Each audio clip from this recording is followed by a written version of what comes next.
안녕하세요.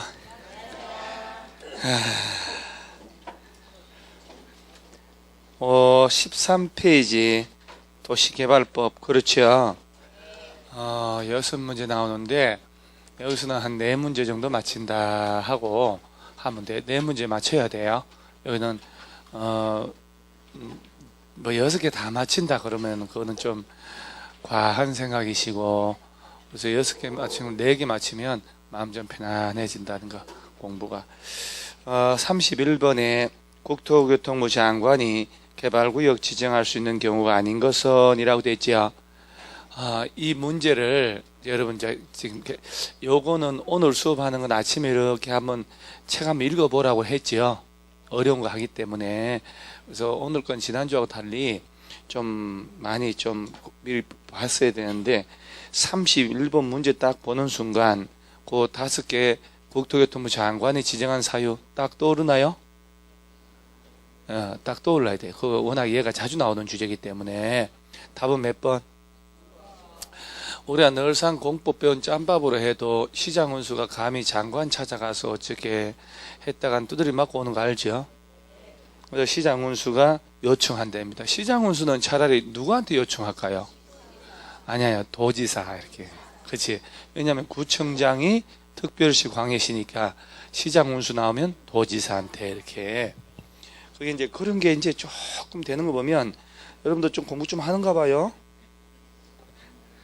공부를 하면 할수록 사람은 대우도 잘 받고, 그러죠? 이 다른 교수님들 이거 좀 살짝 갖다 쓰고 이런 일이 없었죠? 그러지 않도록 좀 여러분들이 각별히 유념 좀 하셔요. 이거 메이드 인 저머니 그래서 카페에서 난리 난 거 알죠? 난리 났습니다. 이거 저 분당 학원에서는 우리 학원에 좀 구경이라도 좀 해달라. 간곡하게 난리 났어요 지금. 그래서 그거 좀 깊이 생각해 보겠다. 그것도 이렇게. 아무나 보이지 않습니다. 이거는 진짜 분필 그 손으로 한번 잡기만 해도 합격은 할 거예요. 아마 이거 기가 있다. 예? 한 번 잡는데 500원이에요. 그래서 함부로 못 잡게 해요, 그거. 그럼 그거 아니야 안 돼 그거. 개발 글씨도 안 써져 이거. 국산 이거. 개발법 할 때 이 개발 구역 지정은 기본. 여기서부터 다 들어요. 그러니까 마곡지구 개발할 때, 판교 개발할 때 구역 지정해야 되니까 여기서 이제 다시 문제를 제가 이렇게 배치를 할 때 그 주제는 내가 설명해야 되겠다 싶어서 배치를 하는 거예요. 그 주제를. 개발 구역의 지정권자가 누구냐 하면 원칙으로 시, 도지사나 50만 넘는 대도시 시장이단 말이에요. 그렇죠? 이 개발구역이 둘 이상 시도 대도시에 걸쳐서 지정하면 어쩌냐, 저들끼리 만나서 뭐부터 하고, 그렇지, 협의를 먼저 하는데 예외적 지정권자가 국토교통부 장관이다. 얘가 이제 5가지 사유거든. 그러니까 시험에 예를 내는 거는 어떻게 할 길이 없는 거라. 이것저것 섞을 때 원칙으로 시도 대도시 시장이 지정한다. 이게 내면 냈지. 독자적으로 내잖아. 이렇게 5개 있으니까. 그래서 국토교통부 장관이 지정한 사유다. 그러면 국가가 직접 개발 사업을 한다. 그 다음에 얘하고 봐요. 관계 중앙행정기관이 장이 요청할 때 격조가 다르잖아요. 메이드 인 코리아, 저머니. 그래서 확실히 물 걷는 게 달라요. 그 다음에 시도지사, 대도시 간에 협의가 안 돼서 빡 터지거나 천재지변, 난리가 날 때 그러죠. 그러면 얘는 시험에서 두 번째 게 문체부 장관이 요청할 때라고 해도 같은 말이에요. 그 다음에 중요한 요 세 번째 게 제일 거시기한 거 아니에요, 이게. 그래서 국토교통부 장관 찾아가서 감히 공공기관, 그래서 정부 출연기관의 장이 30만 제곱미터 이상으로 지정해달라고 제안 들어가는 거예요. 그러니까 장관 찾아가서 제안을 누가 하냐면은 공공기관 정부 출연기관장이라고 중앙정부 산하 공기업인데 시험에서 자꾸 바꿀 때 요놈하고 요놈 있지요. 지방공사장이 제안할 때, 시장운수가 요청할 때 이렇게 바꾼단 말이에요. 그러니까 이런 거는 한 3분 정도 이렇게 차분차분하게 봐놔야 되는 거예요. 이렇게 이런 사유가 있을 때는 누가 지정하고 국토교통 이렇게 이제 형형색색으로 했는데 기억 절로 나겠지요. 그럼 공부할 밤샐 필요 없다니까. 쓱 봐도 외워지는데 그러면 그게 분필의 위력이에요, 이게 진짜로. 그래서 얘들 다 합쳐서 뭐라고 하냐면 개발구역의 지정권자. 그러면 이제 우리가 말단 시군 구청장은 지정 못 하잖아요. 시장운수 구청장은. 그러면 야들은 지정해달라고 요청한다고 그랬잖아요. 누구한테 가서? 이때 시도지사 해야죠 또. 자, 시장 군수만 나오면 도지사한테 가고 구청장까지 나오면 시도지사 이렇게 되는 거예요. 그래서 누구 찾아가서 시도지사한테 가서 지정권자가 아니고요. 지정해달라고 뭐 하는겨? 요청을 한다 이 말이에요. 누가? 시장, 군수나 구청장은 상급 행정청에 가서 요청. 이걸 장관에게 이러면 안 된다니까요. 알겠지요? 맹팡 초복 아니기 때문에. 그 다음에 개발구역에 지정권자 시험 나왔다. 오케이. 나오기만 하면 하나 맞힌다. 이렇게. 그 다음에 이 두 번째가 이제 툭툭툭 요새 자주 나오다가 한동안 자주 나오다가 요새 안 나온 지 좀 됐거든요. 면적. 이거 시험 나올 때 틀린 사람이 있다니까요. 도시지역일 때, 자, 주거지역과 상업지역은 얼마 이상? 10,000 이상으로, 공업지역은 30,000, 자연녹지, 생산녹지는 10,000 이상으로 하고, 보존녹지는 개발하면 안 되니까, 도시지역 바깥에서는 얼마 이상? 그렇지, 300,000 제곱미터 이상으로만 지정하도록. 이것들 객관식 내기 좋다니까 무조건 어려운 것만 내는 거 아니라고 그랬잖아요. 저런 레벨이 2개가 나온단 말이에요. 그 다음에 조금 선택이 곤란한 게 2개 나오고 보편적인 게 2개 나오고 해서 4개는 맞추면 된단 말이에요. 그런데 13,000 이상으로 하세요 라고 했지만은 면적 관계없이 지정할 수 있는 데가 있잖아요. 예외적으로 어디다 지정할 때? 취락지구, 개발진흥지구, 지구단위 계획구역 지정하거나 여기다가 그 다음에 국가균형 발전하려고 지정할 때는 면적 관계 없다더라 이렇게. 자, 그 다음에 얘 지정권자를 잘 보면 우리 배운 국토법상 도시군 관리계획 결정권자하고 똑같죠? 같잖아요. 도시군 지난주에 도시군 관리계획 결정권자 시도지사, 대도시시장, 예외로 국토교통부 장관 똑같잖아요. 그 다음에 여기 지금 마곡지구 개발해야 되겠다. 한 300만 평을 아침에 뚝딱 가서 턱 이러는 게 아니잖아요. 지금 봐봐봐. 수도권 외곽에 뭐 그린벨트 풀어가지고 뭐 하는데 벌써 국토교통부 공무원이 정보 다 누출하고 난리 났잖아요. 저거들이 싹 회의하고 했을 거 아니에요. 그거 원대다 하고 거기다가 정보 유출하고 할 때는 식구들끼리는 벌써 얼마나 정보를 가지고 저희들끼리 땅 투기하고 했겠어요. 그러죠? 다 그려가면서 할 텐데. 그러니까 이 나라 좋은 나라라고. 저희들이 다 해먹고. 그래서 300만 평 시정할 때도 아침에 뚝딱 가는 게 아니라 오랜 기간에 걸쳐서 기초조사를 하고 주민 전문가 의견 듣고 관련 부처하고 협의하고. 그 심의는 맨 뒤에 나온다니까 자꾸 심의 그러고 있잖아요. 들렸잖아요 좀 전에. 심 이런 소리 못 들었어요? 제가 제정신이 아니에요. 하도 달리다 보니까 내 귀에 환청이 들려. 이거 도청이 된 것 같아요. 옛날 그런 거 알아요? 그 텔레비 방송 사고 난 거? 아나운서가 9시 뉴스 하는데 남자가 쓱 가지 생방송으로 쓱 가서 내 귀에 도청 장치 있다. 전국에 방송 다 되잖아요. 아가들이 뭐 알겠어. 좀 됐어. 그게 한 15년 된 것 같은데. 그 다음에 심의 거쳐서 지정. 자, 이 레파토리를 한번 잘 봐봐요. 기초조사를 하고 공남 공청회 통해서 주민 전문가 의견 들어가지고 협의 심의 거쳐 지정한다며요. 도시군 관리계획 결정 절차하고 비스무리하잖아요. 그러니까 이제 여기서 나오려고 하는 게 있어요. 개발 사업한다고 구역 지정을 얘네들이 이런 절차를 거쳐 이 면적 이상 지정했지요. 그럼 이제 법적인 효과가 들어간다니까요. 형형색색이 오늘 난리 났었죠. 날도 날인 만큼 가을날 이런 색색깔이 가야 돼요. 도시 지역에서 지정하잖아요.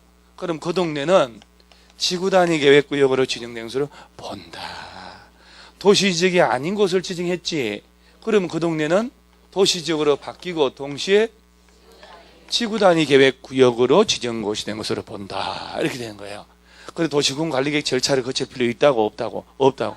그럼 여기서 이제 개발구역이 지정이 똑 되면 어쨌든 간에 공통적으로 그 동네는 지구단위 계획구역 됐잖아요. 그럼 우리 지구단위 배울 때 지구단위 계획구역 지정되면 몇 년 내에 지구단위 계획 짜야 된다고? 안 하면 다음날 풀리잖아요. 똑같겠지 여기서도. 똑같다니까요. 그래서 구역 지정을 했죠 애들이. 그러고 난 다음에 시행자 야 네가 시행하란 말이야 딱 하는데 법으로다가 말이에요. 시행자가 될 수 있는 자를 열거를 하고 있거든. 이게 의미가 있단 말이에요. 이게 개발사업 시행은 국가가 직접 하거나 자치단체가 직접 할 수도 있어요. 자 봐요. 국토교통부 장관이 지정하잖아요. 지가 직접 해도 되고 얘들이 지정하지. 직접 해도 돼요. 근데 이제 그러지 않지. 자, 두 번째 LH 공사 있지요. 야한테 하라고 얘가 지정하고 LH 공사 하라고. 이게 가장 표준이에요. 국토교통부에서 지정하잖아요. 그럼 국토교통부 산하 LH 공사한테 네가 하라. 이렇게 판교가 그렇게 한 거거든요. 그 다음에 지방공사 대표 선수가 자 이게 자 서울시에서 마곡지구 마곡신도시 있잖아요. 개발사업 한 거거든. 수용 방식으로. 서울시에서 똑 지정하고 뭐라고 하냐. SH공사한테 네가 하라. 이렇게 한 거예요. 그러니까 지자체가 야들이 지정하고 여 밑에 공기업들이 있을 거 아니야. 여기 서서 그 걔한테 하라고 그러는 거예요. 그렇게 하려면 법적인 근거를 줘야 되는 거야. 얘들이 시행자 될 수 있다. 그래서 지정권자가 이들 중에 지정하라. 이렇게 된 거예요. 그래서 얘를 이렇게 열거해 줘야 되는 거야. 그럼 서울시에서는 개발구역 지정하고 어이 한국토지주택공사 네가 하라 할까 안 할까? 안 하지. 서울시 산하 공기업이 아닌데 중앙정부 국토교통부 산하잖아요. 그 서울시에서는 개발구역 지정해놓고 어이 LH공사 네가 하라. 법적으로 그러면 안 돼.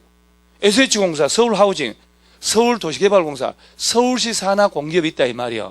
그거 걔한테 하라고 그러면 돼요. 그러면 국토교통부 장관이 구역 지정했잖아요. 그러면 SH공사한테 네가 하라고? 안 돼. 그것도 한국토지주택공사 있는데. 그래서 이렇게 딱 정해줘 이렇게. 그 다음에 이제 개발구역 안에 토지 소유자나 얘들이 설립한 조합 야들 보고 하라고 할 수도 있어요. 너희들이 직접 해라고 공법인 만들어서 하든지. 이때 꼭 명심할 부분은 색깔을 고르기가 애매하네. 또 하도 많아가지고 참나 완전 많아도 그래도 참 언제 이래 보고 있어요. 그죠? 좋지 않아요? 그러니까 뭔가 탐이 나기도 하잖아요. 하나 가져가 볼까? 이게 못 줘요. 조합은 무슨 방식만 하고 완지 방식 꼭 기억해야 돼요. 그 다음에 이제 시험에 얘들은 잔치가 잘 안 나오잖아요. 민간, 그 뭐 구색을 맞춰야 되니까 민간 법인들이나 토목공사업자나 건설업자나 우리 주택법상 등록업자에게 쭉 있단 말이에요. 이들 중에 자 머릿속에 막 콸콸콸 외우지 말고 물 흐르듯이 해야 된다고. 개발구역 지정권자 있죠. 애들이 구역 딱 지정하고 어이 네가 하라라고 정한다 이 말이야. 그러면 시행자가 지정됐지. 걔네들이 뭘 만든다고. 그렇지. 언제 공사하고 언제 끝나고 면적이 얼마고 어떤 방식으로 구체적인 스케줄을 만든다니까요. 이게 무슨 계획? 실시계획 만들어서 인가받으라. 그렇게 되는 거야. 누구한테 가서? 그럼요. 깔끔하게 우리 알바생들 대답 엄청 또 열심히 하잖아요. 미리미리 입금 다 시켜줬거든요. 시간당 얼마 해가지고. 그래서 지정권자. 그럼 지정권자가 직접 사업 시행하는 경우도 있어 없어요? 그러면 인가 받을 필요 없지. 고시만 하면 된단 말이에요. 이 실시계획 짤 때는 지구단위 계획을 포함할까 안 할까? 그래서 이제 이렇게 되는 거예요. 봐요. 개발구역 지정하면 지구단위 지정했지요. 그래서 그때부터 자 정상적으로 3년이 되는 날까지 지구단위가 똑같잖아요. 지구단위 계획 내용을 담는 실시계획 작성해서 인가 신청하지 않으면 3년 되는 날의 다음날에 다 풀린다. 이렇게. 그래, 풀려버리면 공사 안 한 거지요. 그러면 도시지역으로 지구단위 의지한 것은 어떻게? 옛날로 다 돌아가고 말이지, 지구단위 없어져 버리잖아요. 그러면 공사가 다행히 완료가 돼가지고 개발구역에서 풀릴 때는 옛날로 돌아가는 거 아니잖아요. 그러죠? 그럼 이게 뭐었다? 그 다음, 개발 사업을 할 때 몇 가지 방식이 있다고? 자, 수용 및 사용 방식이 있고, 그 다음 환지 방식, 그 다음 섞어서 하는 게 아직도 혼합이라 하고 있으니 혼용 방식. 혼합이란 말 쓰려면 국회에서 법을 개정해야 돼요. 국회의원들 모아놓고. 그래서 세 가지 방식 중에 요거는 이제 섞어서 가니까 둘 중에 그 동네 땅값이 너무 비싸다. 그럼 무슨 방식이 유리할까? 환지. 그렇지요. 택지를 집단적으로 조성 공급하려면. 그렇지, 이놈이. 그러니까 환지 방식으로 조합이 했을 때는 공공택지가 될 수 없지. 공공택지? 조합인데 무슨 공공택지요?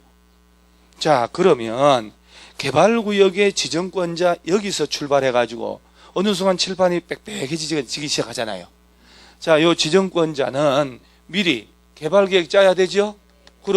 그러면 이 개발계획을 짜가지고 여기에 맞게 구역 지정한단 말이지? 저 개발계획은 누가 짜는 거예요? 그럼요. 자, 거기 맞춰 대답을 딱딱 해야지. 개발구역을 지정하는 지정권자는 도시군 기본계획이나 광역도시계획에 부합되게 이런 장기계획이 있으니까 개발계획 짜라.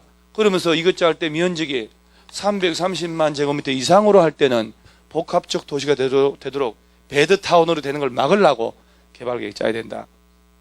비장애 무기가 나와요. 시험에 엄청 자주 나오는 거. 개발계획 짜더라도 전체를 환지 방식으로 할 때는 소유자 동의 얻어야 되죠. 토지 면적이 얼마? 3분의 총수 나와요? 안 나오면 내가 뭐 들라고 나도 모르게 이렇게 아니 봐봐봐요. 그러면 안 나오면 면적의 3분의 2 뻘쭘하잖아요. 아랫도리가 허한데 총수의 이러면 이제 다시 안 잊어먹겠죠. 그래서 면적이 얼마? 3분의 2 소유자와 소유자 총수 2분의 1 이상의 동의 얻어야 된다. 무슨 계획 짤 때?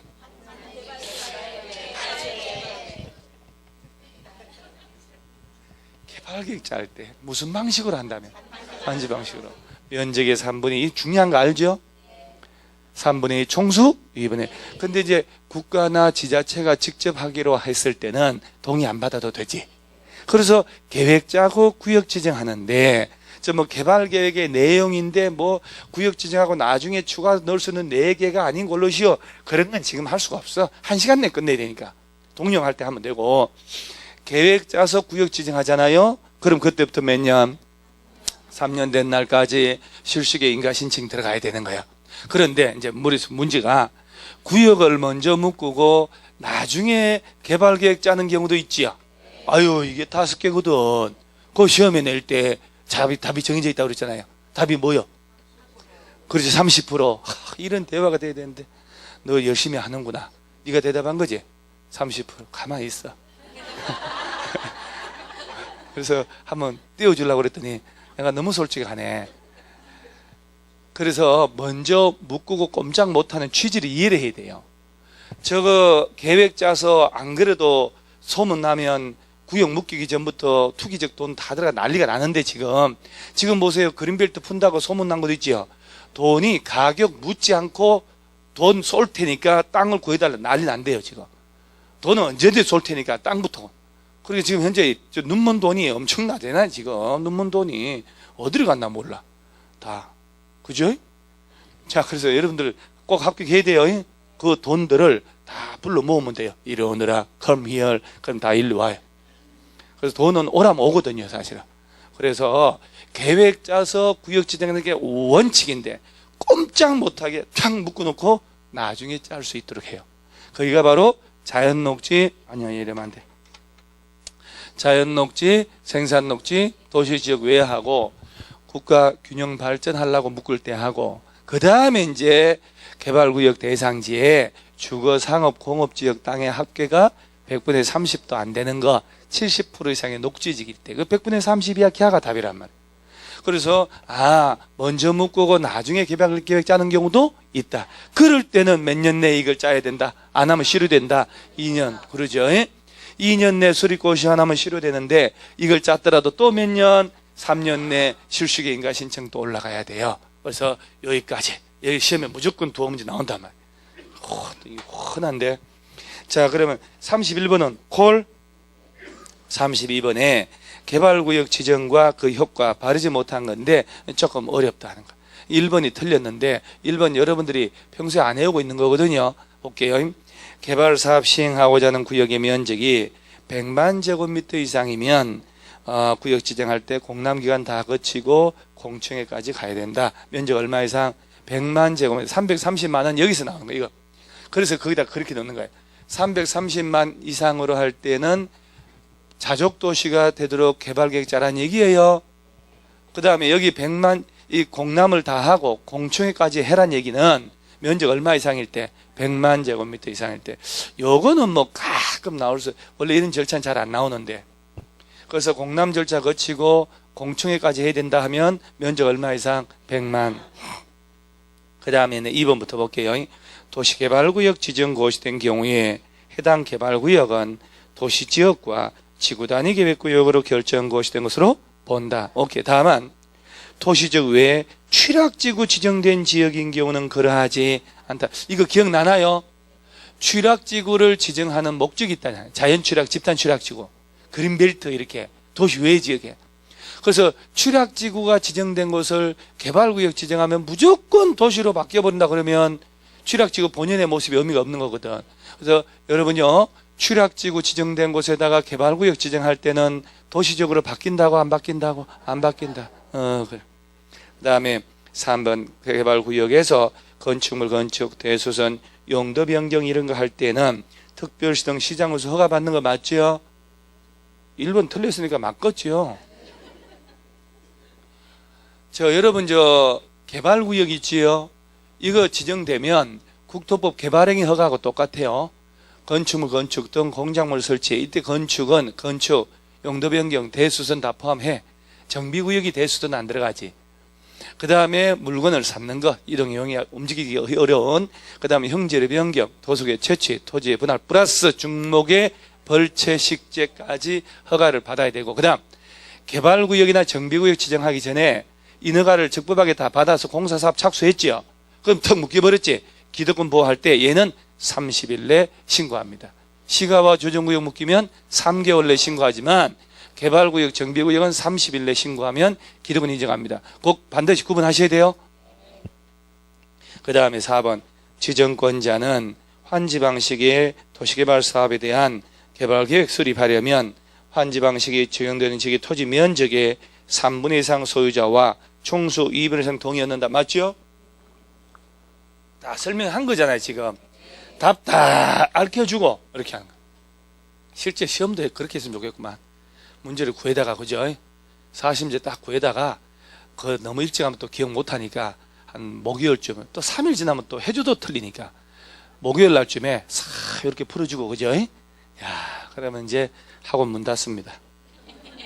국정원에서 조사 들어오거든요. 흑금성 동원해가지고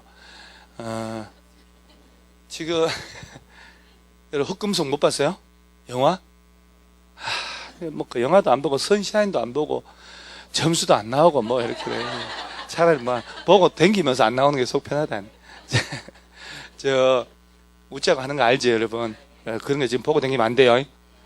개발계획 짤 때 전부를 무슨 방식으로 하면 환지 방식으로 소유자들 원하게 해주라. 원하는 대로 면적이 얼마? 3분의 1 총수 2분의 1 이상의 동의 받아야 된다.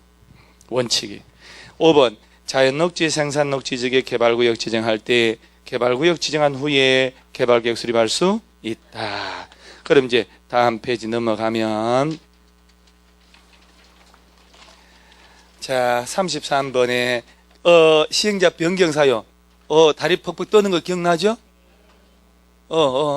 공사 착수 삽질 몇 년? 그렇지. 삽질 2년만 알면 그 하나는 1년이지. 뭔지 몰라도. 그러니까 야 이거 진짜 공부 별거 없어요. 공부가 제일 쉬웠어요. 이런 것도 있잖아요.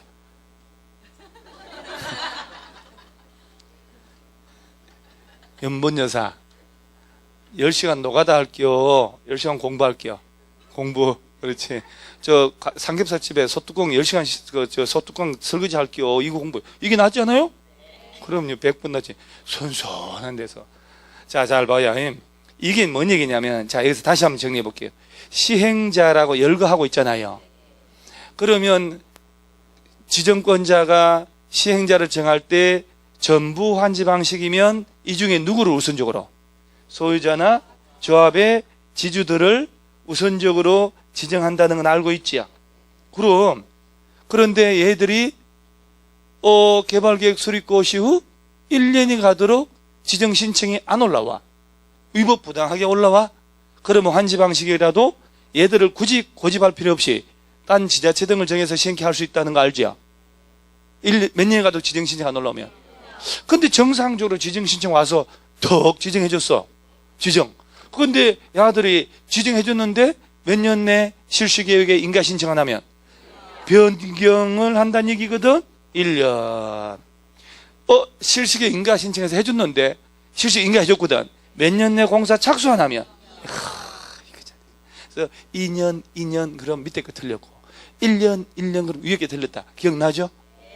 그러면 시행자 변경 사유 나오면 1년도 아닌 것이 2년도 아닌 것이 가면 쓰고 앉았으면 걔가 답이지. 답 몇 번? 그러지. 3번. 자, 이거 하나 하려고 그 오랜 기간 동안 이해가 되네 안 되네. 이해할 거 없어. 그잖아요? 뭘 이해해. 이 두 개만 알면 되는데. 그죠? 아니 봐봐요. 변경 사유 떴지? 이 두 개 왜 것이 답이 될 수 있어요?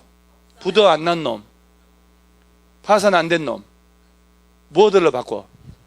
행령 처분 받아서 지정 취소 안 된 놈, 이렇게 못 하잖아요. 자, 다시 한번 얘기하면 변경 사유 그러면 딱 숫자 나오는 거예요. 실시계 인가 신청 안 올라왔다. 몇 년? 1년. 인가 받고 공사 삽질 안 한다 그러면 2년. 지금 듣고 있죠 지금? 하나하나 할 때 다부지게 해야 돼요. 여러분요, 수업하는 거 따로 실제 시험 나오는 거 따로가 아니에요. 우리가 엄청난 양을 제 인생에서 올해만큼 공법 강의를 많이 하는 경우 없거든요. 이렇게 막 별별 게 다, 이 백선이가 올해 처음 하는 거예요. 오후반은 얼마나 했게. 그렇게 했는데도 불구하고 문제가 안 풀리면 딴 사람들은 푸는 정도가 아니에요. 초토화돼요. 그러니까 자신감 가져야 돼. 자신감. 그리고 30만 명 알죠?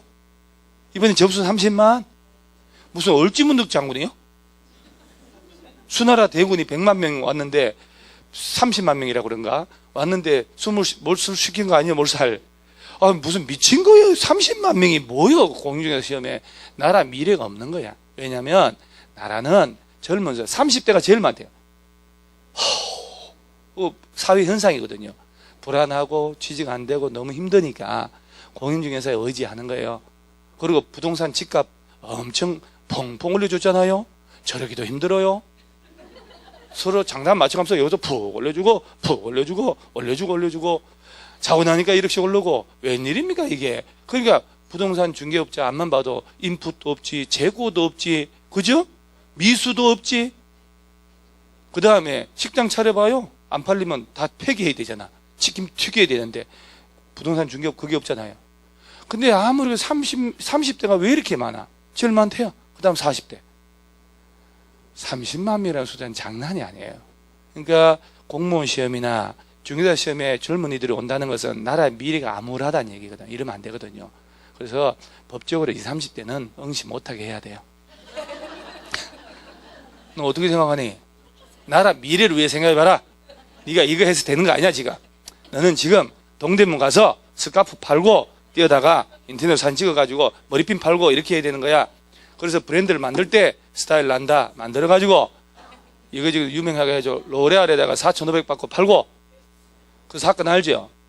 인천에 있는 애가 동대문 가서 스카프 띄어다 팔고 하는데 스카프 이쁜 거 해가지고 사진 찍어서 인터넷에 올리고 하니까 이쁘거든. 나도 사주세요. 그거 팔면서 머리핀도 팔고 신발도 팔고 옷도 팔고 그러다가 콜마라는 데 있어. 한국 콜마 화장품 원료 만든대요. 다 거기서 만들어줘요. 거기 가가지고 얼굴 하얘지는 것 좀 만들어달라. 만들어주거든? 그것도 팔아. 미친듯이 팔리는 거야. 그러니까 1년 매출 1,400억. 베트남 가고 막 다 가는 거야, 얘가. 그래가지고 얘가 전 세계 최고의 그룹 로레알 있지요. 알죠, 여러분? 여자들은 알아. 거기 4,500억 받고 자기 사업체 팔아서 32살에. 그런 애들이 나와야 되는 거예요. 나라의 미래가 밝아지려면. 그러죠? 중기업이 웬일이요? 40, 50, 60만 시험 보게 하고, 그 다음 60 넘으신 분이 개발할 때는 주변 반경 200m 안에 개업 못하게 해줘야 돼. 저 어때요? 30대 가고 싶으면 나라에 세금 한 2천만 원 내고, 그 다음에 절대 주변에 60 넘으신 분 주위에 개업 안 하기로 하고, 그렇게 해야 돼. 이 나라가 잘못, 내가 진짜 나가야 되는데 강의 때문에 내가 못 가고 있어, 지금. 30만 명이라는 걸 보고 있잖아요. 아, 내가 깜짝 놀랐어요. 작년보다 3만 5천 명이 더 늘어난 거예요. 그러니까 시험이 만만치 않을 것이다. 빡세게 공부해야 돼요. 남은 기간 여러분들 어차피 이대로 가면 돼요. 좀 빡세게 공부하면 되니까 까짓끝벗. 자, 그러면 변경사유는 절대 안 틀려. 이제 그 다음 34번하고 35번하고 두 개가 조합이잖아요. 이 두 개만 풀어도 조합 절대 안 틀려. 자, 보세요. 칠판 또 주제별로 쭉쭉 가잖아요. 변경사유 오케이. 자, 조합 만들어. 이제 조합 만들 때 추진위원회 만들죠? 추진위원회 안 만들어요? 여기는 안 만들어요. 재개발, 재건축을 만들고, 자, 여기는 소유자 몇 명 이상 뭉치고 20인이라고 안 했죠? 아, 7인? 오늘 이상한 소리 많이 들리네. 이상하네. 이거 단체로 아니라 하니까 사람 바보 되기 참 쉽네. 7명 이상이요. 왜 7명인지 기억나요? 도시개발조합은 7글자잖아. 그러면 재개발조합은 5명. 다음 주에 이따가 두 놈 총 맞아 죽고 5명. 7명 이상이 정관을 만들어서 소유자 동의 받죠. 이때 토지 면적이 얼마? 3분의 2, 총수 2분의 1. 자, 이 동의 얻어야 되는데 국공유지 포함하고 제외하고. 헷갈리면 이 문제, 기출문제 15회 때 나온 문제 있지요. 김씨, 이씨, 박씨, 최씨, 박씨 있다마는 거. 그 문제야. 그 끝에 국토교통부 서울시 땅에 있잖아요. 전체 면적이 얼마? 2만으로. 2만이었잖아요, 그거. 그러면 이제 그때 답이 몇 명? 8명. 그 문제가 이거야. 그러니까 이제 국공유지 포함해서 전체 면적 구하는 거예요.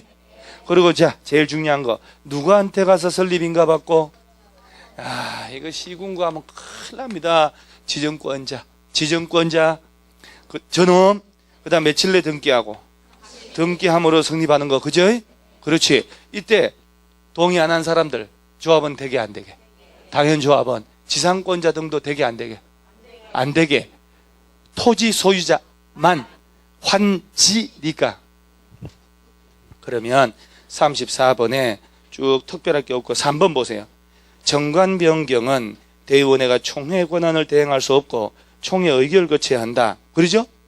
자, 대의원회가 총회 권한을 대신하려고 만들었는데 대의원회에서 대신 의결할 수 없는 거 있었죠? 정개환, 정관, 개발계획, 환지계획 세 가지 관련된 거 하고 조합 짱 뽑는 거. 임원회 선임, 그 다음에 합병 해산. 이건 안 돼요. 그 다음에 4번. 조합 설립하려면 7명 이상이 정관 작성하여 누구에게? 지정권자에게 설립인가 받고. 그 다음에 5번 잘 봐요. 국공유지 제외한 전체 사유 토지 면적 소유자에 대하여 이 법에 따른 동의 요건 이상으로 동의받은 후에 그 면적 소유자 수가 법적 요건에 미달되면 국공유지 관리청 동의받으라. 이 말은 국공유지를 국가 땅을 빼라는 얘기가 아니죠. 이게 이런 얘기예요. 사유지 동의를 먼저 다 받는데 그래도 요건이 모자라면 그때 국공유지 관리청 동의받으면 된다 이 말이요. 처음부터 국공유지 관리청에 동의받을 필요는 없고. 알겠죠?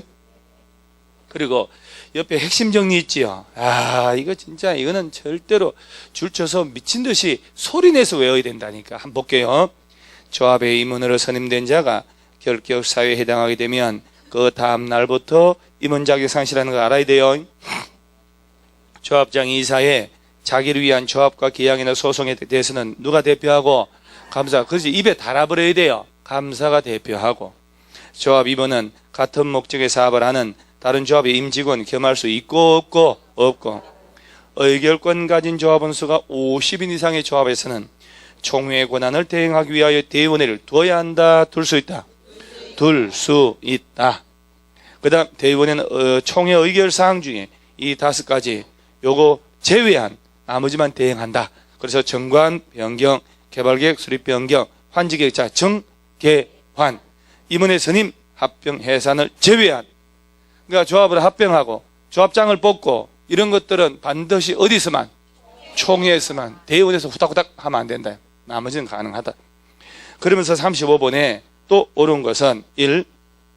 조합원은 개발구역 내 토지 소유자 및 지상권자 들어가면 안 되지. 그 다음에 의결권 없는 조합원도 조합에 임원될 수 있다. 이 말은 의결권이 있는 없는의 의미는 아셔요? 그거를 처음 들어봐요. 그렇지. 여러분 새 딸내미가 친정아버지한테 땅 1000평을 상속받았잖아요. 3분의 1, 3분의 1, 3을 지분으로 있을 거 아니요?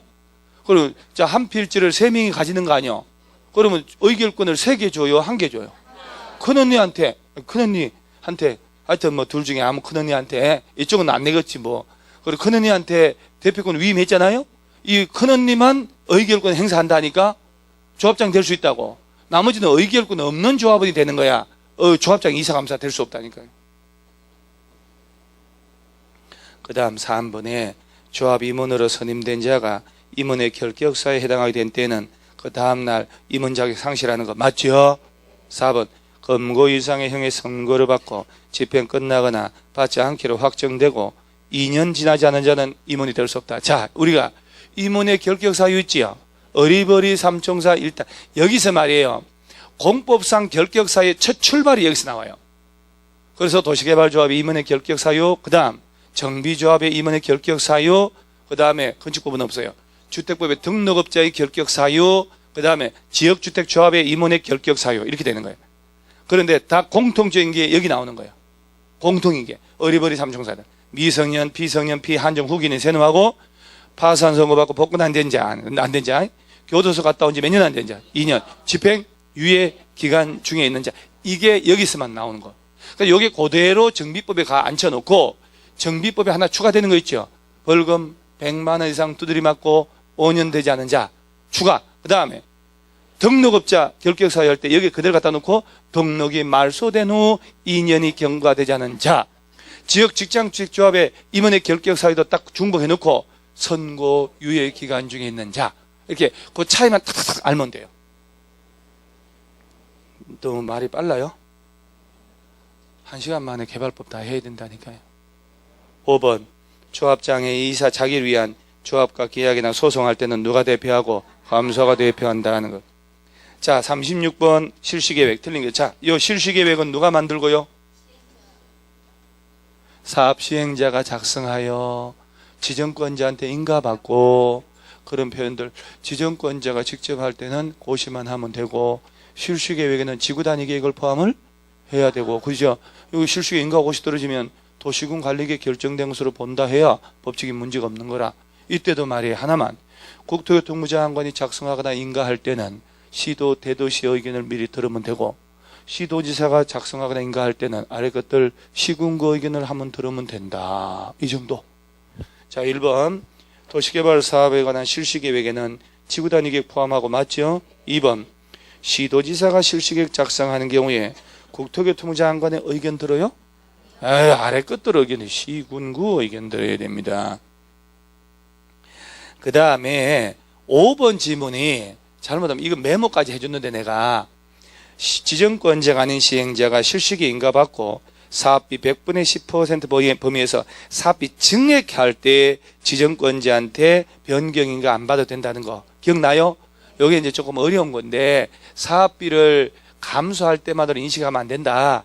증감할 때라고 돼가지고 사업비 10% 늘릴 때도 변경인가 안 받아도 되는 거 하면서 이렇게 메모하면서 이렇게 그래 뭐 그 기억 안 해도 돼요. 오늘 보면 되니까. 그 사업비 늘어날 때는 보통 사람들은 변경인가 받아야지 이럴 수가 있거든요. 그래서 10% 정도 늘어날 때는 변경인가 안 받고 변경할 수 있어요. 자, 그 다음에 37번 수용 사용 방식. 자, 또 칠판 보는 거예요. 뭐 후닥후닥 보면 돼요. 저 토지 수용 또는 사용 방식 한 개 나온다 보면 돼요. 많으면 원형지가 2개. 그러면 시행자 중에 조합이죠, 조합. 얘는 수용 방식으로 하면 안 되지. 환지만 해야 되지. 뺀 나머지 시행자들은 협의 매입이 안 되면 강제 수용할 수 있다. 자, 토지 수용에 관하여 이 법에 정한 바가 없을 때 무슨 법 적용할까? 네? 도시정비법 적용한다고 낸 적이 있다니까요? 도시개발법에 정한 바가 없으면 그렇지. 이 법에 의한다. 이게 무슨 법? 이 법이 무슨 법이냐니까. 공시법. 그러지 말고. 이거 있잖아요. 서부고 내가 물을 리가 있어요? 깔끔하네. 공시법. 공익사업을 위한 토지 등의 취득 및 보호 사례가 난 법률이다 이 말이요. 자, 그러면 이 개발법에 정한 바가 없으면 이걸로 해결해요. 자, 이때 개발법에 있으면 그게 우선하고, 자, 이때 꼭 주의할 점은 수용할 때 토지 소유자나 민간업자들 있지요. 얘들이 수용을 할 때는 꼭 명심해야 돼요. 미리 토지 면적이 얼마 3분의 2 이상을 소유하고 총수의 2분 이상의 동의 얻어야 수용권 행사하는데, 요 요건이 지방공사, LH공사, 지자체 있지요. 얘들이 수용할 때는 필요가 없어요. 여기다 자꾸 갖다 붙이거든. 동의 얻어야 된다고. 두 번째, 원래 공취법은 너의 땅 수용하려면 공익사업을 인정을 얻어야 돼요. 사업 인정을 얻어야 된다라고 됐거든, 이게 22조에. 근데 개발법에서는 개발구역 지정할 때 여기서부터 여기 땅이 수용 대상이다라고 세부적인 목록을 작성해서 고시해버리면, 그러면 공취법상 사업인정 고시가 성수로 본다. 따로 안 받아도 되는 거야. 실식의 인가가 아니고 얘는 세부 목록 고시하게 이게 나오면 맞는 거야. 그 다음에 수용하기 전에 돈 주고 땅을 매입을 해야 되잖아요. 이 친구가 뭐라 하냐면, 나 뭐 땅도 면적 큰데 일부만 돈 주고 일부 안 받을 테니 공사 끝나서 조성된 땅으로 주면 안 될까? 그럴 수 있죠. 그때 시행자가 발행하고 땅 사는 거 있죠. 그 채권이 뭐라고요? 그럼 이 용어 외워야 되는 거. 토지 상환 채권이다. 누가 발행하고? 그 땅 사는 놈이 시행자니까. 그렇죠? 누구한테 발행계획 승인받고? 지정권자 찾아가고, 지정권자가 사업 시행할 때는 승인 안 받고 발행할 수 있잖아요. 지정권자가 아닌 시행자는 지정권자에게 승인받고, 그러면 얘는 기명 무기명? 기명으로 조성하는 땅 건물 얼마 넘지 않고 2분의 1 넘지 않도록 하라. 이때도 이 민간 시행자가 발행할 때는 보증을 받아야 된다. 그 다음에 채권 가진 사람은 나중에 공사 끝나서 조성된 땅이나 건물로 받겠지. 이것은 경쟁입찰, 추첨, 수의계약 어떤 방식으로? 수의계약으로 받아야지. 그렇죠? 딱딱딱 풀리네. 그 다음 수용 방식으로 하겠다고 개발구역 지정하는데, 이거는 이제 외우려고. 원형 탈모 전체 면적 얼마? 그렇지. 머리에 3분의 1 정도 원형 탈모. 원형지 공급이잖아요.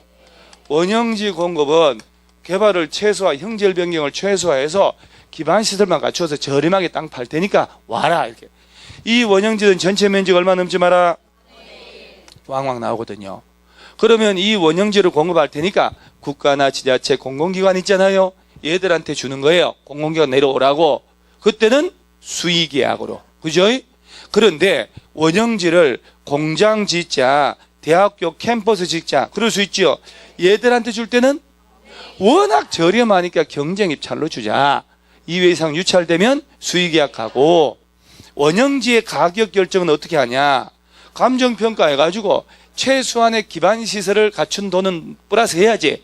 해서 당사자 간에 협의한다라고 해야 되지. 깔끔하게 그냥 감정가격을 한다 이러면 안 되는 거야. 그 다음에 원형지는 국가나 지자체를 제외한 공장 학교 짓는다 하고 공급받은 자들은 계약 체결일부터 몇 년간 못 판다? 10년간. 공사 완료일부터는 5년간 못 판다. 그 다음 원형지 들어갔죠, 이제 남은 땅을 정상적으로 수용 방식으로 조성 다 했죠. 조성한 이 땅 공급 들어가야 되잖아, 이제. 야는 경쟁 입찰로 들어가는데 3택지 1공장 들어갈 때는 추천. 그 3택지가 국민주택지, 단독주택지, 공공택지, 공장 추천. 그 다음에 학교 짓고 공공청사 짓고 토지상환 채권 가진 사람한테 준다. 그러면 수의계약으로 하고, 그죠? 감정가 이하로 공급할 수 있다. 폐기물 처리시설 용지하고 또 학교 용지. 여기까지. 37번 옳은 겁니다. 1번 지자체인 시행자가 토지 수용하려면 면적의 3분의 2 이상 소유해야 돼요. 자, 이거. 자, 국가, 지자체, LH공사, 지방공사 등이 시행할 때는 이런 거 필요가 없어요. 2번 지정권자는 토지 소유자가 원하면 토지 등의 매수 대금의 일부를 지급하기 위하여 사업 시행으로 조성된 토지 건축물을 상환하는 채권을 발행할 수 있다. 맞죠? 지정권자가 아니고 사업 시행자는이라고 돼요. 실전에 가면 틀릴 수도 있어요. 토지 상환 채권 누가 발행? 시행자. 3번 이거 줄 쳐야 돼요. 수용 사용 대상되는 토지의 세부 목록을 고시했다면 공취법에 따른 사업 인정 고시가 있었던 것으로 본다. 4번 국가에 공급될 수 있는 원형지 면적은 전체 면적의 3분의 1. 5번 토지 상환 채권의 이율 중요합니다. 발행 당시 은행의 예금 금리 등을 고려해서 누가 정하고? 발행자, 시행자가 정하는 거예요. 나 돈 빌리는 거나 마찬가지이기 때문에 지정권자나 기재부 장관 정한다 그러면 안 됩니다.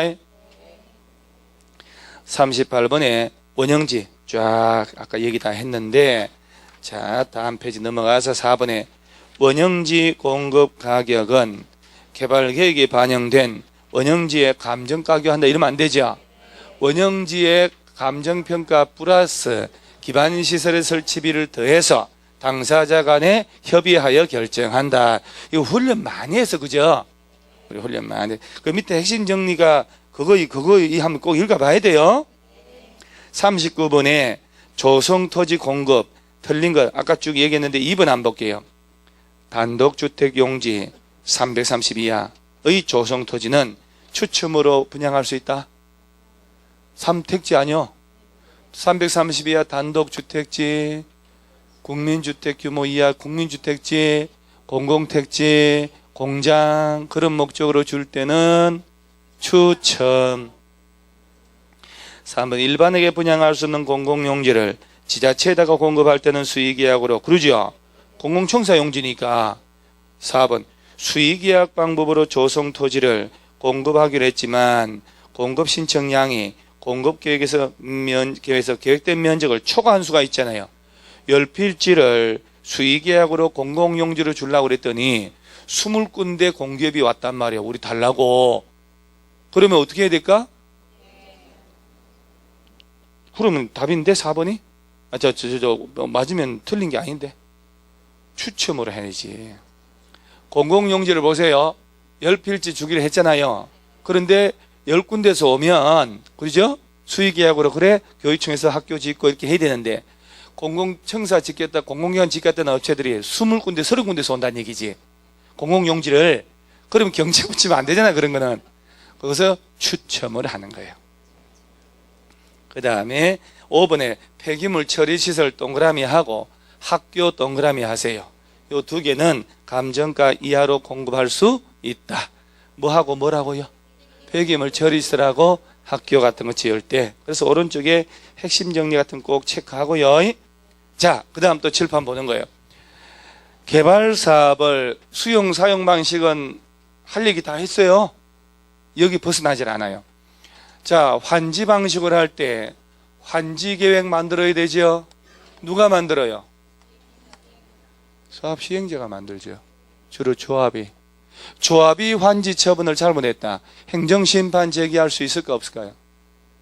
조합이 환지 처분 잘못했어. 민사소송할까? 행정심판 제기할까? 에? 민사소송해야 돼요. 나 환지 불만이 있다니까. 내가 환지 이거 말도 안 되는 거 환지해 줬어. 그럼 조합을 상대로 민사소송 제기해서 교정을 할까? 행정심판 제기할까? 이런 걸 창의적으로 막 이게 해결하는 건데, 숱한 나날 동안 얘기했구만. 민사소송 들어가면 1심 들어가고 2심 들어가고 3심 들어가고 당사자 죽어버렸어요. 안 되지. 권리구제에 충실하지 않다니까 행정사건으로 본다고 얘기했죠. 행정심판사건으로 인정해 준다니까. 그래야 깔끔하게 90일 내에 다 끝나버리고 막 하지. 그래서 누굴 상대로 가서 야가 잘못했거든요. 주정권자한테 가서 심판 제기한다고 그렇게 얘기했는데. 근데 이제 내가 이 질문을, 자, 조합이 환지 처분하는데 누구 찾아가서 심판 제기해요? 이렇게 물었으면 지정권자요. 이렇게 했었는데, 조합이 했을 때 행정심판 제기하냐? 민사소송하냐? 글쎄, 그런 건 처음인데. 그래. 똑같은 내용도 질문이 각도에 따라 달라져 버리잖아요. 그래서 조합이 환지 잘못했다. 저놈 지정한 놈한테 가서 행정심판 제기해야 돼요. 이거 만들면 인가받아야지. 누구한테 가서? 이게 개발법은 다 지정권자인데 환지한 놈만 시군구. 그래서 행정청이면 인가 안 받고 할 수 있습니다. 행정청이 아닐 때만 누구한테 가서? 시군구. 인가 받아가지고 공사하잖아요. 공사가 완료됐다. 그러면 지정권자가 아닌 시행자가 공사 완료하면 지정권자한테 가서 준공검사 받아야 되잖아요. 그리고 며칠 내 환지 처분하고? 예? 60일 내. 날짜 외워야 돼요. 환지 처분을 한다. 그리고 줄 거 주고 받을 거 받는 거 청산. 환지 처분 공고하면 환지 받은 것이 나흘당 되려면 공고 일이다, 다음 날이다. 다음 날. 등기하고 안 하고? 안 해도 된다. 팔아 묵으려면 등기하고 이렇게. 자, 그러면 환지 계획을 만들 때 환지 계획 작성 기준이 있죠. 종전 땅과 환지 받을 땅 간의 지목도 고려합니까? 지목? 위지면 토수리환이 왜 나오는데? 위치도 보고 지목도 보고 면적도 보고 토질도 봐야. 토질. 이게 몇 자리로 괜찮은지 아닌지 이제 뽀송뽀송하고 막 수리, 이용 상황, 환경 다 보잖아요. 이런 걸 다 보아서 가장 적절하게 해주는 환지라 하고, 더 받는 걸 정환지, 덜 받는 걸 감환지. 그래서 이 세 놈을 토지를 토지만으로 준다. 평면적 환지 처분이다. 이렇게 얘기하고. 입체 환지란 말 들어봤죠? 입체 환지는 과소 토지 가진 사람들한테 일로 와라고 신청을 받아가지고 구분 건물하고 대지에 지분 주는 겁니다. 이때 그 사람들한테 신청을 받는 거 알죠? 이게 뭐게요? 입체 환지 신청 기간 주는 거. 짧게는 30일, 길게는 60일이야 주고 며칠 연장할 수 있고. 그런데 기존에 가진 것이 입체 환지용 구분 건물이 12평짜리 아파트가 1억짜리인데 나의 모든 땅 건물 다 합쳐도 7천도 안 된다. 70% 이하 배제시킬 수 있다. 그러죠? 그런데 주택을 처음부터 가진 사람은 70% 이하라도 입체 환지 신청 대상에 포함시킬 수 있다는. 있다. 환지의 부지정이죠, 부지정? 이거 뭐 환지를 정하지 않는다. 그 얘기는 청산은 미리 준다는 얘기잖아요. 이때 포인트 하나. 땅 주인이 환지 안 받고 돈 달라 간다. 그러면 그 땅에 임차권자 등이 있을 수 있지. 그자의 동의 받아야지. 그 다음에 공적인 목적을 위해서 보류지를 정하고 그 중에 일부를 팔아가지고 개발사업에 경비에 쓰려고 조성한 땅을 채비지다. 이렇게 얘기합니다. 자, 그러면 이 부분은 끝. 그 다음에 공사 도중에 환지, 예정지 지정할 수 있잖아요. 예정지 지정하면 제일 큰 효력이 환지 처분 공고가 있는 날까지 예정받은 땅에 가서 종전 땅처럼 사용 수익을 미리 하는 거예요. 처분권 취득하는 게 아니지. 그럼 내가 예정지 지정 받으면 나의 옛날 땅에 있던 모든 권리가 다 없어져요? 사용 수익권 없어지는 거지. 처분권은 내가 가지고 있지. 왜? 예정받은 땅의 처분권 취득은 환지 처분해야 되니까 예정지 지정으로 인한 물권 변동이나 처분권 취득은 없는 거야. 그래서 예정지에 가서 미리 뭐 하라고? 사용 수익만 하기 때문에, 그러니까 나의 종전 땅은 더 이상 사용 수익하면 안 되지. 그리고 종전 땅에 대한 처분권은 여전히 내가 가지고 있어야 돼. 그죠? 그거 하나만 주의하면 되고. 채비지에 대한 환지 예정지 지정하면 사용 수익해 할 뿐 아니고 처분도 할 수 있다. 그 다음에 환지 처분하면 환지 처분의 효력은 환지 처분 공고일의 다음 날. 40번에 틀린 거 1번. 행정층이 아닌 자가 시행자가 환지계획 작성한 때 지정권자한테 인가를 받아야 한다. 맞죠? 시군구. 환지에 점 하나만 찍으면 시군구 보건소에 간다고 환자들 그러죠. 내가 진짜 별 쇼를 다 해. 내가 진짜 네 박자 꿍짝을 하지 않나 이런 노래까지 불러가면서 환자들 시군구 그냥 이렇게 이런 거 잊어먹으면 그냥 배신자는 항상 처참한 말로 이런 말 쓰는 거예요. 그래서 배신하면 안 돼요. 자, 환지 계획은 누구한테 인가 받고? 시군구.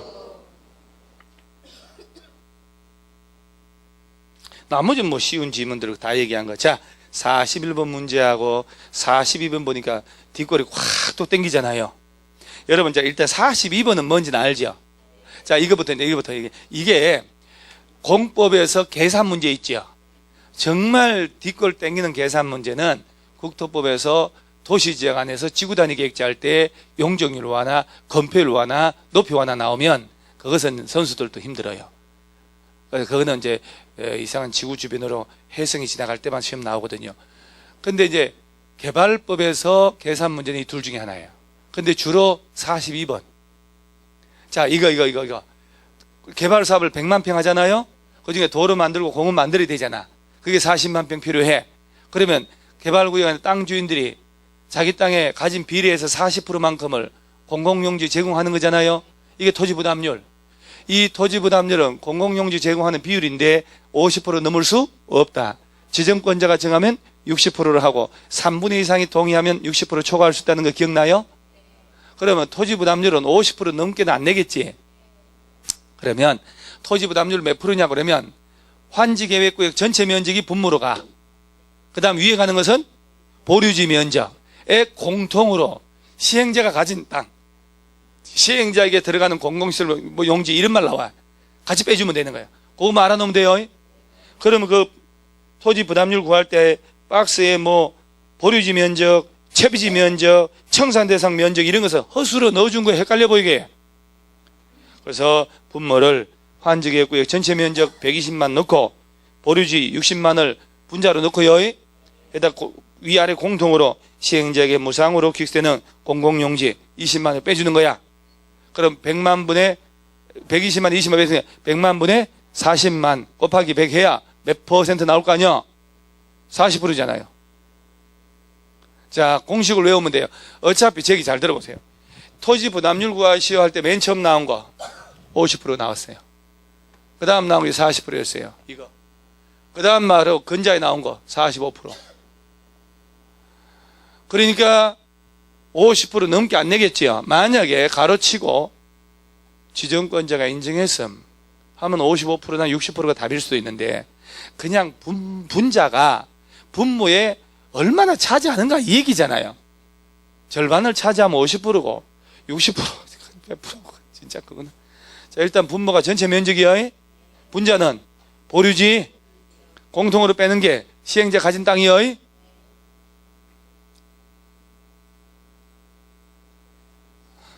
그 다음 왼쪽은요. 왼쪽 문제 41번 있죠. 딱 한 번 나왔거든 기출문제. 근데 요게 오른쪽에 42번은 27회까지 등장한 문제야. 28, 29회는 좀 빨라요. 그럼 얘가 나오기 힘들면 왼쪽 41번인데 이거요. 그 환지 준비됐나요? 환지 평가식이라는 것은 땅의 가치를 평가하는 거예요. 면적식은 크기만 고려하는 거고. 그러면 농지가 택지로 바뀌면 택지 한 평이 농지 10평보다 나을 수도 있잖아요. 평가하는 거예요, 가치를. 그럴 때 환지하기 전에 땅과 공사 끝나서 환지 끝나고 난 다음에 땅의 가치가 얼마나 변화가 됐냐. 이게 비례식이라고 하는 거예요. 그래서 문제가 환지 설계를 평가식으로 할 때 다음 조건에서 비례율이란 말 나오죠. 그 비례율이 몇 프로냐 그러면 가치가 얼마나 드러나냐 이 말이거든. 그럼 이거 구할 때 항상 공사하기 전에 것이 분모로 가. 공사 끝난 것이 위로 분자로 가. 그리고 공사 끝난 그 총가치의 공사비를 빼면 돼. 아니, 개발 사업으로 조성되는 토지 건축물의 평가액이 얼마? 80억. 환지 전 토지 건축물의 평가액은 40억. 그러면 공사하기 전 땅이 40억 아니요? 끝나고 난 다음에 80억이 됐네. 40억 분에 80억이 바뀌었잖아요. 그 다음에 그 공사 끝나고 날 때 공사비 들어갔을 거 아니요? 그 위에 20억 빼란 얘기요. 40억짜리가 60억 됐지. 그러면 얼마나 가치가 늘어난겨? 151.5배 늘어난 거 아니요? 가치가 얼마나 늘었냐냐 이 말이에요. 여러분 아무래도 환지하기 전보다 환지하고 난 다음에 공사 끝난 땅이 더 좋은 거 아니요? 기반시설을 갖추고 하니까. 그래서 비례식 구해봐라. 얼마나 달라졌나? 그러면 저 환지하기 전에 땅 가치가 밑에 들어가고 환지 끝나고 난 다음에 가치가 위로 들어가가지고 공사비 빼면 되는겨. 계산기 뭐들라 빼요. 그거네 필요 없지. 저 설마 밑에 게 분모인 아는 거죠. 위에 게 분자는 알죠. 아 그래도 그거는 아무리 수학 시간에 두드리 맞고 도망가고 수학생 오면 가슴 떨리고 이래도 7번, 17번, 27번 풀어봐 하면 벌벌 떨었다 하더라도 분모 분자는 알죠 우리? 뭐 시그마 뭐 이런 거 하라는 거 아니잖아요. 탄젠트 이런 거. 그래도 우리 그 험한 도로 모퉁이 그것도 했는데 4332. 자 그러면 41번 42번 같은 문제 나오면 자 1. 깔끔하게 통과. 2. 복습 한번 해서 깔끔하게 마친다. 둘 중에 하나 여러분들 1번 통과. 찍는다. 그죠? 찍는다 하고 다른 거 다 풀고 낙경 다 하고 시간 남잖아요. 그때 천천히 보면 의외로 풀려요. 그래서 40문제 풀 때 공법이 혹시 올해는 진짜 30만 명이 접수하잖아요. 올해는 참 예상을 못하겠어. 그러니까 중간에 계산 문제가 이렇게 중간중간 있잖아요. 국토법도 있을 것이고 개발법, 정비법은 계산 문제 나와봐야 다음 중 조합원 수가 몇 명이야 그것밖에 안 나오니까. 아니면 이제 대신 받아줬는데 다음 중 얼마 줘야 되냐 4%. 그 다음에 이제 건축법은 용적률 몇 프로 그것밖에 안 나오거든. 주택법은 계산할 게 없어. 그러면 이제 국토법 계산 문제나 개발법 계산 문제 나오면 표시해놓고 통과 10단 다 풀고 오이말 카드 마킹 다 하고 그러고 이제 그래? 한번 볼까? 그러면 의외로 답이 부르르 떨어. 그래 해설 꼭 보시고요. 그 다음 43번 환지 방식 옳은 것 한번 보세요. 1번부터 한번 다 옳은 거니까 자 1번 도시개발사업 시행자는 환지 방식이 적용되는 개발구역 안에는 조성토지 가격 평가할 때 땅 평가해야 나중에 청산하잖아요. 토지평가협의회 심의 거친 후에 감정평가업자로 하여금 평가하게 결정한다. 맞죠? 여기서 틀렸다는 게 보여야 되는 거예요. 감정평가가 먼저 심의가 먼저. 자 하나만 더 여러분 허리를 펴세요. 어깨 이렇게 하고 행정법에서는 모든 절차 다 거치고 마지막으로 심의를 거친다고 누누이 얘기했죠. 여기 볼까요 우리? 어디 협의? 심의. 그리고 우리 책에 뭐라고 했어요? 토지평가협의회 심의를 거치는데 그에 앞서 감정평가업자라고 이래가지고 이 나쁜 놈들이 조문을 이렇게 만들었다고 내가 분노에 치를 던지기 있잖아요. 자 감정평가 먼저 심의가 먼저. 평가하고 그 평가가 제대로 됐는지 최종 전문가들 심의 거쳐서 확정을 한다니까요. 감정평가 먼저입니다. 2번 개발사업에 의한 환지계획 계획 시 고려사항에 환지의 위치는 해당하지만 지목은 해당하지 않는데요. 에이 이거 위지면 토수리관 다 고려한다니까요. 3번 개발사업 시행자가 환지 예정지 지정한 경우에 지정의 효력 발생일부터 환지청 공고일까지 종전 소유자, 토지 소유자 임차권자 등은 종전 토지에 대한 일체 권리 상실해요? 말이 좀 이상하잖아요. 환지 예정지 지정을 받았죠. 예정지에 가서 미리 뭐 하라? 사용 수익. 그러니까 네 종전 땅은 더 이상 사용 수익하지는 말아라. 그러지만 처분권은 네가 여전히 가지고 있기 때문에 일체 상실하면 안 되잖아요. 4번은 모르는 거니까 개발사업 시행자는 환지를 정하지 아니하기로 결정된 소유자, 임차권자 등에게 기일 날짜를 정하여 그날부터 당해 토지, 당해 부분에 대한 사용수익을 하지 말라고 정지시킬 수 있다. 환지를 안 받기로 했잖아요. 돈 받고 가기로 하고 그럼 너는 언제까지 사용하지 마라. 정지시킵니다. 단 30일 이상 기간을 두고 미리 통지해 줍니다. 며칠 이상? 30일 이상. 5번 도시개발 사업에 있어서 임차권의 목적인 토지에 관하여 환지 예정지가 진행돼 가지고 임대차 목적 달성할 수 없게 된 당사자는 권리 포기 등을 할 수 있는 바, 권리 포기라는 손실은 사업 시행자한테 가서 보상 청구해야지. 임대인, 땅 주인은 귀책 사유가 없으니까. 44번의 예정지 틀린 건데 딴 건 다 얘기했는데 3번 보세요. 환지 예정지 사용 수익할 수 있는 기간은 예정지 지정의 효력 발생일부터 환지 처분 공고가 있는 날까지, 다음 날까지. 자, 나 하나만 더. 오늘 공사 다 끝나서 환지 처분했죠. 환지 처분했으면 환지 처분 공고한 날에 다음 날부터는 환지 처분이 효력이 가는 거야. 그러면 중간에 환지 예정 지정했죠. 예정받은 땅을 언제까지 사용 수익하면 된다. 환지 처분 공고가 있는 날까지지. 환지 처분 공고가 있는 날까지 예정지 지정의 효력이 들어가는 거예요. 왜? 다음 날은 환지 처분의 효력이 들어가니까. 다음 날까지 그럼 중복돼 버린다니까요. 45번에 환지계획 및 청산금 옳은 것은 1. 시행자는 면적이 작은 토지라도 환지 대행에서 제외할 수 없을까? 있죠. 청산하면 되니까. 그 다음 시행자는 사업 대상 토지 소유자 신청 동의하면 해당 토지에 관한 임차권자 등 동의 없어도 그 토지 전부 일부에 대해서 환지를 정하지 않을 수 있다. 환지 부지정해서 땅 주인이 돈 받고 가고 싶잖아요. 그 땅에 임차권자 등이 있으면 동의 얻어야지요. 그 막 사례 다 얘기하고. 3번 환지계획에서 정하진 환지는 그 환지 처분이 공고된 날부터 종전 공고된 날의 다음 날부터.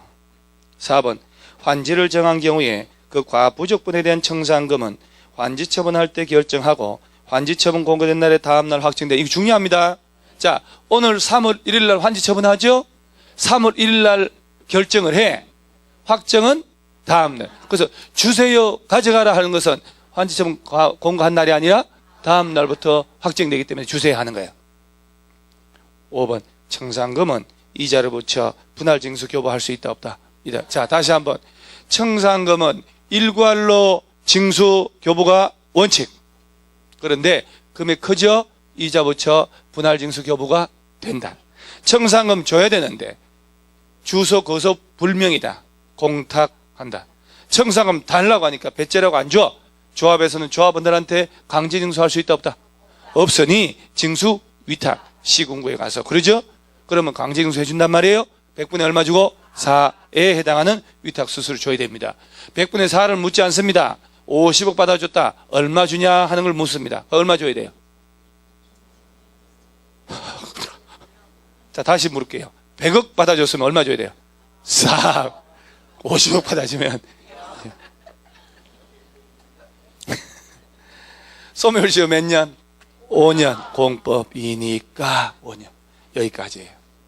찬물 한 잔 묻고 올 테니까 10분 쉴 때 정비법 읽어야 돼요. 정비법은 진짜 어려운 거 알죠?